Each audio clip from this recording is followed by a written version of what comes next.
சினிமாவில் கூட எந்த அளவுக்கு ஒரு மாசான என்ட்ரி இருக்குமான்னு தெரியல. ரொம்ப நாள் கழிச்சு எங்க அண்ணனை இவ்வளவு எனர்ஜியோட பாக்குறேன். மக்களை கரூர் விஷயம் சம்பந்தமா விசாரணைக்காக எங்க அண்ணனை கூப்பிட்டுருந்தாங்க இல்லையா, அந்த விசாரணை வெற்றிகரமா முடிஞ்சிருச்சு. அதுக்கப்புறம் நடந்த சம்பவம் தான் இதெல்லாம். அதுக்கப்புறம் இன்னொரு ஹாப்பி நியூஸ் என்னன்னா, எலெக்ஷன் டேட்டும் ரிசல்ட் டேட்டும் அனௌன்ஸ் பண்ணிட்டாங்க. டேட் என்னன்னு நான் ஸ்கிரீன்ல காமிக்கிறேன், பார்த்து தெரிஞ்சுக்கோங்க. இனிமே எங்க அண்ணன் தாராளமா வெளியே வந்து கேம்பெயின் பண்ணலாம், ரோட் ஷோ பண்ணலாம், எந்த எஸ்ஓபியும் போட்டு தடுக்க முடியாது. அதுக்கப்புறம் இன்னொரு ஹாப்பி நியூஸ் வேற இருக்கு. அது என்னதுன்னா, தலைமைச் செயலகத்துல இருந்து ஸ்டாலின் சாரோடைய போட்டோ, அவங்க அப்பாவுடைய போட்டோ, அவங்க பேரனுடைய போட்டோ எல்லாத்தையும் தூக்கி வெளியே கடாசிருக்காங்களாம்.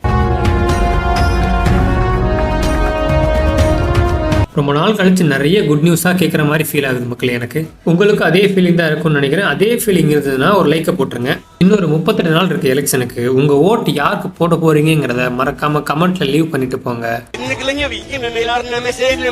அதே மாதிரி மே 4 ரிசல்ட் வருது. அன்னைக்கு அண்ணனுடைய பதவியேற்பு விழாவுக்காக எல்லாம் யாரெல்லாம் காத்திருக்கீங்களோ அவங்களும் கீழே கமெண்ட்ல உங்களுடைய கருத்துக்களை சொல்லிட்டு போங்க. நாளைக்கு இன்னொரு வீடியோல பார்க்கலாம். பாய். கான்ஃபிடென்ட்டா இருக்கு, நல்லதே நடக்கும், வெற்றி நிச்சயம்.